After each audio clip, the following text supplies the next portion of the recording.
आओ बहू, तुम्हारा स्वागत है। हाँ बहू, आज से ये तुम्हारा ही घर है। भगवान करे तुम्हें हर खुशी मिले। नई नवेली दुल्हन के रूप में खड़ी राधिका असल में दिल्ली की रहने वाली थी, लेकिन उसकी शादी शांतिपुर नाम के एक छोटे से शहर में हो गई थी। राधिका अभय से शादी करके ससुराल आ गई, जहाँ उसकी सास कमला, ससुर रमेश और देवर विकास रहते थे। राधिका को देखकर उसका देवर विकास बहुत खुश हुआ और बोला, भाभी आप तो इतने बड़े शहर से आई हो, वहाँ तो सब कुछ मॉडर्न होता है। हमारे यहाँ सब थोड़े ही ऐसी है। कोई बात नहीं देवर जी, मुझे ये सादगी ही पसंद है। चलो राधिका, तुम्हें तुम्हारा कमरा दिखा दूं। जी माँ जी। वैसे तुम्हें खाना बनाना तो आता है ना?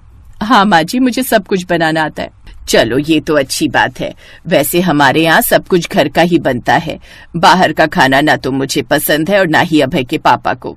हाँ माँ जी, मेरे घर में भी सब घर का बना खाना ही खाते हैं। खासकर सबको मेरे हाथों के बने पराठे बहुत पसंद थे।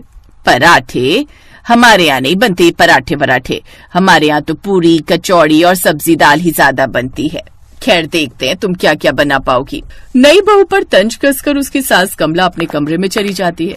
उधर राधिका भी मन ही मन सोचने लगती है कि वो कैसे अपने ससुराल वालों का दिल जीते। फिर अगले दिन राधिका सुबह जल्दी उठती है और जल्दी जल्दी सबके लिए रसोई में आलू के पराठे बनाने लगती है। और फिर शायद माँ जी को ये पराठों का नया तरीका पसंद आए। खाने में तो अच्छा ही लग रहा है।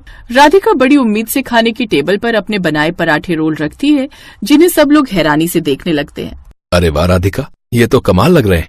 माँ पापा आप भी खाकर देखो ना, आपको पसंद आएंगे। वैसे ये है क्या? पराठे ऐसे थोड़े बनते हैं। ये तो कोई ढाबे का खाना लग रहा है। देखो बहू, आज बना लिया कोई बात नहीं, पर आगे से ध्यान रखना। हमारे यहाँ तो सादा खाना ही बनता है। अब माँ जी, मैंने सोचा थोड़ा अलग ट्राई करूँ। अब अगर आपको पसंद नहीं तो मैं सादे पराठे बना दूंगी कल से। ठीक है, स्वाद तो बुरा नहीं है, लेकिन ये रोज रोज नहीं चलेगा। राधिका को कमला की बात सुनकर थोड़ा बुरा लगता है, लेकिन वो चुप रहती है।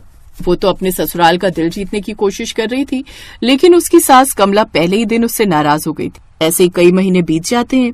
कैसी हो भाभी? अब तो बहू वाली हो गई हो, खूब सुख मिल रहा होगा अब तो। हाँ, सुख के नाम पर पता नहीं खाने में क्या क्या बनाती रहती है। पराठे को गोल गोल करके उसमें चटनी भर देती है बस। अरे आजकल के बच्चे तो ऐसे ही हैं। मेरी बेटी भी पता नहीं क्या क्या अजूबे बनाती रहती है। थोड़ा बहुत ठीक है, लेकिन घर को घर की तरह चलाना चाहिए। अब देखते हैं आगे नई बहुरानी और क्या क्या करती हैं। राधिका अपनी सास कमला और पड़ोसन शालिनी की बातें सुन लेती है। उसे ये सब सुनकर दुख होता है। फिर उसी शाम क्या हुआ? तुम्हारा मुंह क्यों लटका हुआ है? माँ जी को मेरी हर बात में कमी नजर आती है। मैं कितनी भी कोशिश करूँ, लेकिन वो कभी खुशी नहीं होती। राधिका तुम अपना बेस्ट कर रही हो, माँ को थोड़ा वक्त दो। वैसे तुम्हारे पराठे रोल्स तो सच में कमाल है। तुम क्यों ना इन्हें और लोगों तक पहुँचाओ? मतलब? एक काम करो, तुम ना एक छोटा सा बिजनेस शुरू करो। मुझे यकीन है लोगों को तुम्हारे पराठे रोल बहुत पसंद आएंगे। शादी को कई महीने बीत चुके थे, लेकिन अब तक राधिका अपनी सास कमला को खुश नहीं कर पा रही थी। इस बात से वो दुखी रहने लगती है। अभय भी ये सब देख रहा था। अभय चाहता था कि राधिका कुछ अपना काम करे ताकि उसका ध्यान कमला की बातों से हटे। फिर अगले दिन राधिका कुछ पराठे रोल्स बनाती है और विकास को देते हुए कहती है, विकास अपने दोस्तों को खिलाकर देखो। मैंने इस बार रोल्स में फिलिंग कुछ अलग रखी है, अगर उन्हें पसंद आए तो बताना। भाभी ये हिट हो जाएंगे, देखना मेरे दोस्त ऑर्डर मांगेंगे आपसे। चलो भाभी मैं चलता हूँ, शाम को मिलते हैं। विकास उन रोल्स को लेकर कॉलेज चला जाता है और फिर शाम को भाभी पता है, मेरे दोस्तों ने कहा है कि आपका ये पराठा रोल मार्केट में सबकी छुट्टी कर देगा। कुछ दोस्त तो सुबह घर आएंगे, कह रहे थे कि भाभी को पहला ऑर्डर तो हम ही देंगे। सच में? अपने देवर की बात सुनकर राधिका बहुत खुश होती है। धीरे धीरे बात फैलती है और लोग राधिका के घर आकर ही उसे पराठे रोल्स के ऑर्डर देने लगते हैं। वो घर के बरामदे में ही अपने पराठे रोल्स का एक छोटा स्टॉल शुरू करती है। बहन जी, आपके पराठे रोल्स की तो बात ही अलग है। वैसे आप पनीर वाला रोल भी बनाती हो क्या? अभी तो नहीं भैया, लेकिन कल से शुरू कर दूंगी। इसी तरह दिन भर में 5-6 लोग राधिका के हाथ के पराठे रोल्स खाने आते। धीरे धीरे ही सही, लेकिन राधिका का पराठा रोल्स की बिक्री शुरू हो जाती है। फिर एक सुबह भाभी मेरे दोस्तों ने कहा है कि वो अपने परिवार वालों को भी पराठा रोल के बारे में बताएंगे, तो आप बस तैयार है ना? अच्छा चलो देखते हैं। अब वैसे थोड़ा डर भी लग रहा है। दीदी सुना है आप पराठा रोल्स बनाती हैं, एक पनीर वाला बना दो जल्दी से। हाँ अभी बनाती हूँ भैया।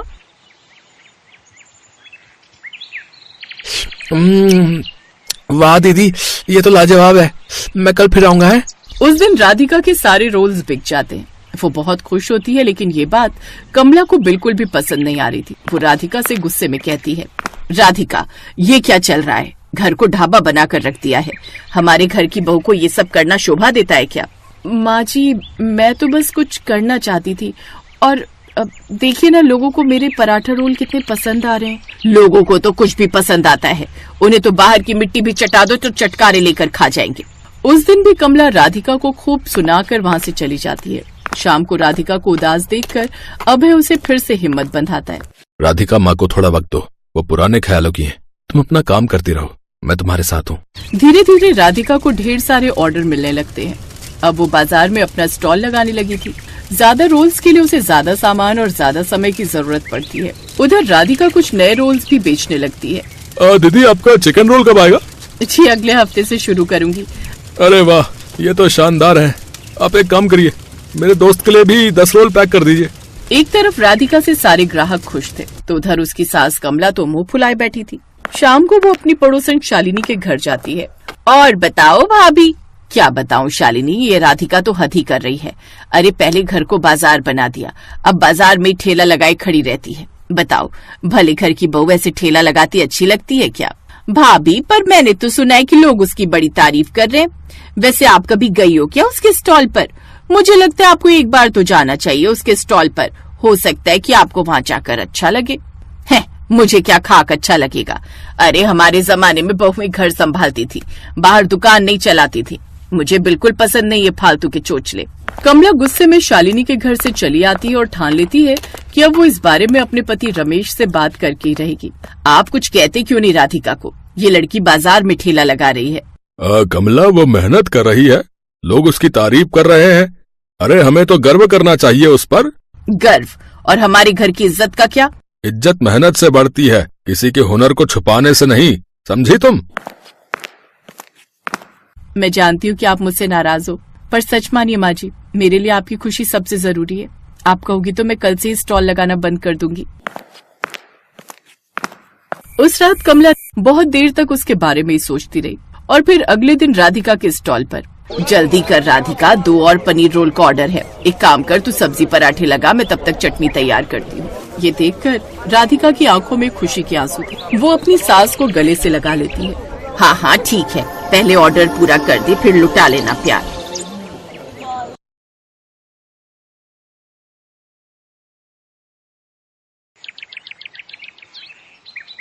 आ गई लतिका। हाँ माँ जी। कितने की आई सब्जी?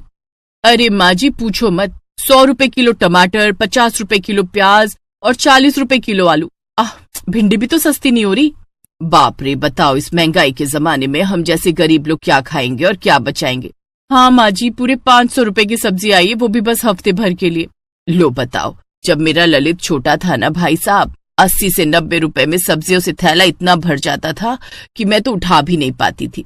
तेरे ससुर जी ही उठाकर लाते थे घर, और फिर भगवान ने एक दिन उन्हें ही उठा लिया। जिस पर बोझ ज्यादा होता है ना, उसे भगवान जल्दी उठा लेते हैं। अब तो तू भी जरा कम कम सब्जी लाए कर बेटी, है ना? हाँ हाँ माँ जी। इसके बाद लतिका रसोई में चली गई और फ्रिज खोलकर उसमें सब्जियां लगाने लगी। तभी उसकी सास वहाँ फिर उसके पास आई। ये क्या कर रही हो लतिका? फ्रिज में सब्जियां लगा रही हूँ माँ जी। अरे पर ऐसे फ्रिज खोलकर बैठेगी इतनी देर तक तो इसकी ठंडक सारी निकल जाएगी ना, और फिर क्या कहते हैं इसकी वो गैस तो सारी की सारी खत्म ना हो जाएगी। तो क्या करूँ माँ जी? सारी टोकरी बाहर निकाल ले, फिर बाहर ही सब्जी लगा दे और फिर एक बार में सारी टोकरियां अंदर रख देना, समझी? जी माँ जी समझ गई। नहीं तू समझी नहीं। देख बेटी, बूंद बूंद से सागर भरता है। क्या भरता है? सागर माँ जी। इस तरह सुमन अपनी बहू लतिका को एक बार फिर बचत का पाठ पढ़ाकर वहाँ से चली गई। गलती सुमन की नहीं थी। पति के जाने के बाद सुमन ने बहुत गरीबी देखी थी। पाई पाई जोड़कर उसने अपने दोनों बेटों को पढ़ाया लिखाया था, इसीलिए वो हमेशा अपनी बड़ी बहू लतिका को बचत करने को कहती रहती थी। फिर उसी शाम, माँ हम आ गए। आओ आओ, जल्दी से हाथ मुंह धो लो, मैं चाय बनाती हूँ। नहीं माँ जी आप बैठी, मैं लाती हूँ चाय बनाकर। ये कहकर लतिका रसोई में चली गई और फिर, अब तुम दोनों से कुछ बात करनी थी। हाँ माँ बोलो ना। अब तो रचित की भी उम्र हो गई शादी की। घर की हालत तो देख रहे हो ना आप, हम दोनों मिलकर भी इतनी कमाई नहीं कर पाते कि घर अच्छे से चला सकें। ऊपर से एक और जिम्मेदारी ले लूं। ना ना, मैं अभी तैयार नहीं हूँ। अरे भगवान पर भरोसा रख, देखना अपनी लतिका कितनी समझदार है। बस दुआ करो कि छोटी बहू भी ऐसी ही आ जाए। तो चिंता मत कर छोटे, औरत तो वैसे भी लक्ष्मी का रूप होती है, क्या पता तेरी होने वाली पत्नी आकर हमारी किस्मत बदल दे। अब ठीक है भैया, जैसा आप और माँ चाहो।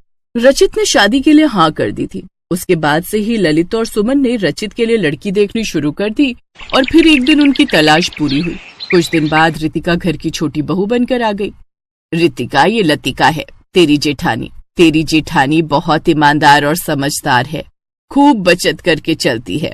अरे इतनी ईमानदार है कि सब्जी लेने भेजो तो आकर एक एक पैसे का हिसाब देती है। अब गरीब का घर ऐसे ही तो चलता है ना बेटी, तुम भी लतिका जैसे ही संभालना घर को। रितिका का ससुराल में पहला दिन था। वो समझ गई थी कि उसकी सास और जेठानी बहुत कंजूस थी। वो मन ही मन बुदबुदाने लगी, हे भगवान, कहाँ आकर फंस गई, कहीं यहाँ मैं एक एक पैसे के लिए ना तरस जाऊं। क्या सोच रही है छोटी बहू? कुछ नहीं माँ जी। फिर एक हफ्ते बाद, लतिका सब्जियां खत्म हो गई बेटी, जा बाजार से सब्जी ले आ। जी माँ जी। ये लो 500 रुपए, हफ्ते भर की सब्जियां तो आ जाएंगी ना इतने में। हाँ जी, आ तो जानी चाहिए। अब बहू एक काम कर, रितिका को भी अपने साथ ले जा। नहीं, वो तो अभी नई बहू है ना, बाद में ले जाऊंगी ना कभी। अरे कब तक बनी रहेगी नई बहू, उसे भी साथ ले जा, वो भी तो देखे मंडी बाजार वगैरह कहाँ है सब। ठीक है माँ जी। लतिका रितिका को अपने साथ सब्जी मंडी ले गई। रास्ते भर लतिका यही सोच रही थी कि अब वो रितिका के सामने मोमोज कैसे खरीदे। तभी उसे एक आइडिया आया। रितिका, ये लो 100 रुपए, तुम वहाँ सामने से 2 किलो प्याज ले लो, तब तक मैं वहाँ से हरी सब्जियां लेकर आती हूँ, फिर तुम इसी जगह मिलना, ठीक है? ठीक है भाभी। दोनों बहुएं अलग अलग दिशाओं में चल पड़ी। वहीं थोड़ी दूर पर फास्ट फूड के ठेले लगे हुए थे, जिन्हें देखकर उन दोनों के मुंह में पानी आने लगा। लतिका सबसे नजर चुराते हुए मोमोज वाले ठेले पर पहुंची और आंख बंद कर मोमोज का मजा लेने लगी। तभी उसे हल्का सा धक्का लगा। एक दूसरे को ऐसे देखकर दोनों की ही सांसें अटक गई। तुम यहाँ क्या कर रही हो? वो मैं वही जो आप कर रही हो। इसके बाद देवरानी और जेठानी जोर जोर से हंसने लगी।